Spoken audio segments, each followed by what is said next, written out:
Blog Talk Radio.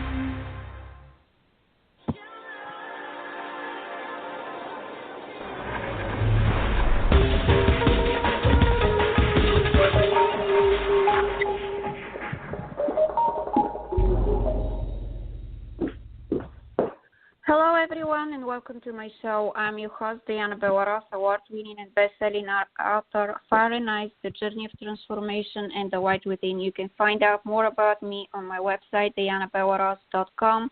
I'm also a women's advocate, and I have been working on domestic violence for the past 12 years. So today, I have a victim of domestic violence, somebody who are actually able to get out of abusive and toxic relationship, and she's here with us to share her story. So thank you for being on my show. Welcome to my show. Please introduce yourself. I'm Nicole Noojin.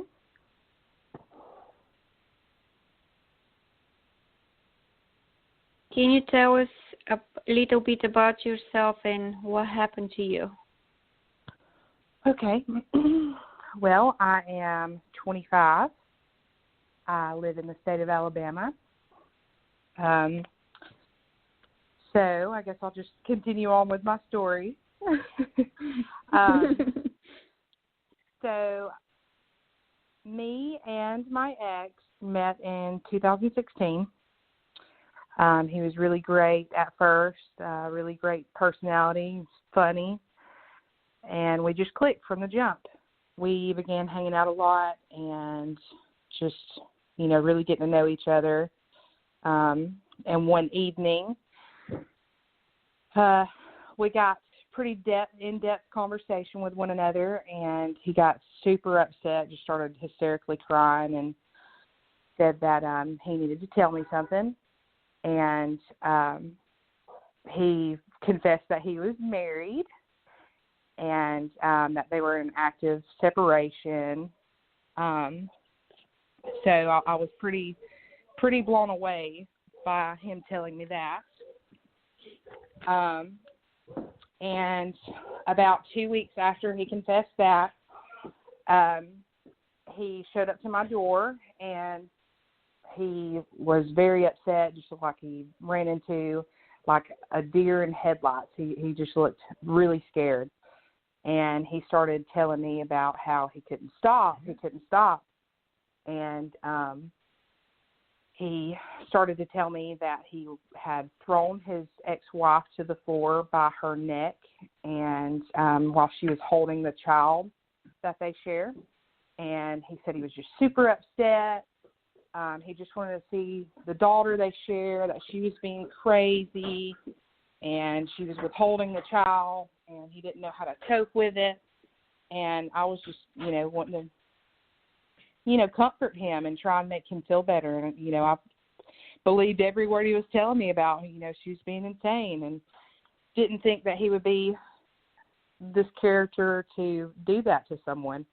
And then he started to tell me that he blacked out. So, me being me, I was being a friend and just supportive, like, it's going to be okay, whatever. And so we hung out a little bit more after that, and we, pretty much established that it was just going to be a friend basis, and it kind of turned into friends with benefits. And about 2-3 months passed by, and, I'm under the impression that we're still friends with benefits, and, we're just going to hang out, do our thing, and, I have no strings attached to you, so I can see other people. I was at his mother's house hanging out with him, and he got my phone and was going through it, and he got really, really angry with me. He started cussing at me, calling me everything under the sun. I mean,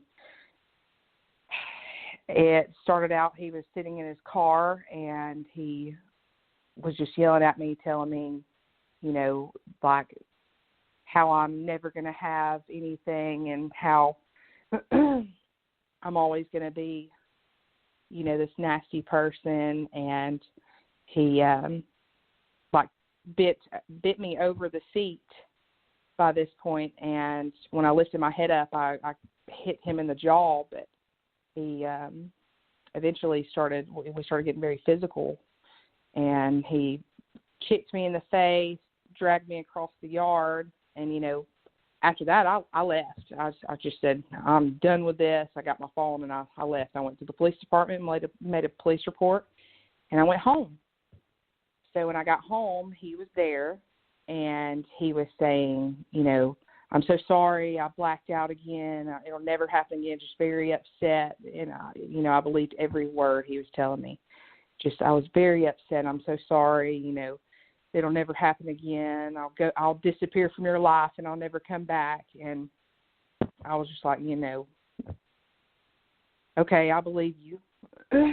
So, after that, a few months passed on. I ended up coming up pregnant with our firstborn child.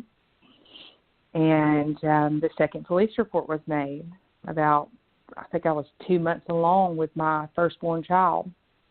And he picked me up by the throat, threw me into the kitchen table and chairs, just walking me down the hallway of his mother's house, cussing at me, calling me everything. And then from there, I went back to the police department after I found my keys that he kept from me, threw them in the woods, had to track those down, had my phone inside of his house just locked up.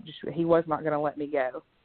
And thank God his brother ended up waking up and coming out there. But I went to the police department, and that was it for me. I was just like, no, this is going to happen. So I stopped talking to him there for a good bit, and his wife subpoenaed me to court. And whenever I got the subpoena, I got served, with the sheriff's department, came to my door and was like, hey, you need to be in court. So I called him and I was like, what is going on? Like, I didn't do anything wrong here. I'd never been served any paperwork before in my life. So I'm freaking out. And I'm like, this is not my fault. What is going on? And immediately when him and his mother had found out about the subpoena and me calling and everything, they both said, well, you just come over and let's talk. So I got over there, and they both just started in on manipulating me. Just, we know you're pregnant. Having this child isn't going to make him stay, but, go to court and say that it was just misunderstandings and, things are not as what they seem, and, we'll be here for the baby and for you, and everything will work out, and y'all will be happy, and I'll go to therapy. So, several months passed along, me being in his court hearings with his ex-wife, and everything was just fine there for a little bit. He was sneaking around on me, sleeping with men and several other women, using drugs. So by the time my daughter was born, it just started back up again. Like I was in the hospital, my firstborn child in the hospital with him, and he just said, you're going to put my name on the birth certificate, and just hovering over me, just psychologically abusing me as we were sitting in the hospital. Like I couldn't even lay in the hospital bed. He had it taken over, and a lot of the nurses and doctors were starting to question because it was so uncomfortable in there, if he needed to be escorted out of the hospital. So at this point, he had cut me off from my family, my friends. I wasn't allowed to speak with anyone. I was very shut off from everyone. I mean, the only people I could be involved with was him and his family. So his mother played into a lot of the manipulation. She threatened me, said that she was going to take my child from me, just harassing me with different types of threats and verbiage. And anytime me and him would get into a conflict, she figured I was going to go to the police, so she would come here and take my phone, or he would take my phone and he would break it, and it was just a continuous cycle. So I think my daughter was about a month old. And I was in the bedroom, and I said, hey, I think you need to move out. This is over with. I don't want to have anything to do with this. I don't want you calling me names in front of my child. I don't want her to think this is okay. This is wrong. You said you're going to change. You're not changing at all. And he got up off the bed, and he walked towards me, and he said, why don't you make me leave? And I just said, no, I'm just going to call somebody, call your mom or the police department, and I'm going to get them to make you leave. And he, as I started to turn around and walk away, he jerked me back, and I ended up on my back, and he was on top of me with his knees on my arms and my shoulders. All of his weight was on me, and he was choking me. He had his hands around my throat, saying, I wish you would die. And with some other, a couple of different words in there, but he just kept on screaming at me, I wish you would die. And I started to see light, and I was struggling to breathe. And the good Lord sent an angel to my front doorstep that day that was supposed to be there to buy a washer and dryer. And he had heard everything that was going on, and the police got called, and he was arrested. So after that, we stopped talking to one another and went our separate ways for a bit. He kept on about, I'm going to come home with God in the house, and things are going to work out. So we had plans about 4 months after that. It was 4 or 5 months after that incident to go out and have lunch and try and reconnect and work through some things. And we went to lunch that afternoon, and he said, I wish I would have killed you when I had the chance to. And I've never felt so uncomfortable before in my life. It made all the hair stand up on the back of my neck. So after that, we took another break. It was very wishy-washy in this time. Yes, very wishy-washy. It's never and I wanted to believe everything about the changing, and he was going to do better, and therapy was actually going to work for him, but it wasn't. I mean, I wanted to keep my family together. I wanted to have both parents for my child. So that next year rolled around, and we did couples counseling, and everything in couples counseling would just get turned around on me, and it was not working at all. Everything was my fault. Everything was my problem, and everything when it came to the physical abuse was validated by his mother. Well, you deserve that because you shouldn't have said those things. You shouldn't have opened your mouth and tried to correct him. So a little bit later on, my daughter was about 1 year old, and she's just started walking around the house, and, she's starting to babble out a couple of words, and he tried to force her bottle down her throat, just saying, take this effing bottle, and she's screaming, crying, didn't want to have anything to do with it. I kicked him out again after that. And he showed up to her first birthday party smoking marijuana, which was very unsettling, very uncomfortable setting. So another year rolled around. I filed a PFA against him and put that restraining order on, and his mother just continued on with, well, Chris is he's a changed man, and things are going to be different, and he really loves you. He doesn't mean the things that he says, and he doesn't intentionally mean to do those things to you, and your child needs her dad, and it's not fair for you to treat her this way. And above all, I'm trying to protect my child. So I ended up retaining an attorney, And the attorney told me straightforward, he said he's going to have split 50-50 custody, and he's going to have something to do with her whether you like it or not. And I'm just sitting there astonished. I'm upset and in tears, like, how can this system allow my child to be alone with him? So I dropped everything, and I said, well, I guess I'll take the beating and suck it up for my child and try and hang in there until she's 19 or when she can move out of the house.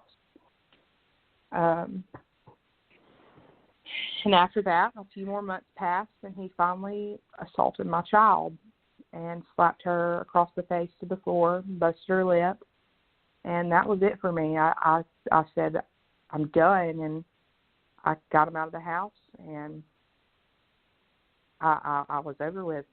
I put another PFA in place, and it rode out for a year.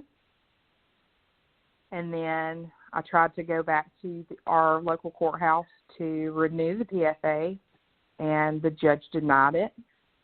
And 2 weeks later, he gave the father to my child split 50-50 custody with no repercussion. I mean, just straightforward. After not seeing her for 19 months. And it broke my heart. So I'm sitting here in a court system that is broken, having to hand my child over to him. And a therapist has confirmed that she's been traumatized.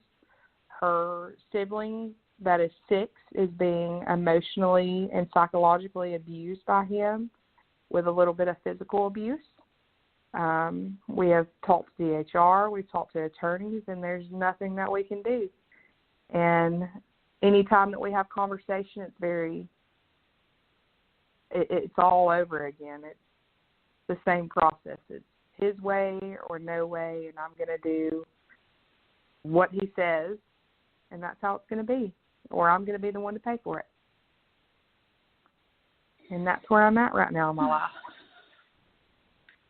We are at the end of the show. The show is almost over. Thank you for sharing this story, and I'm sorry you're going through this, and you have no idea how many women are going through the same thing. And I guess they feel like no matter how damaged is the child, they think that the child should have both parents involved in the raising of the child. And it's absolutely, absolutely crazy, and I can totally understand you, and this is absolutely wrong.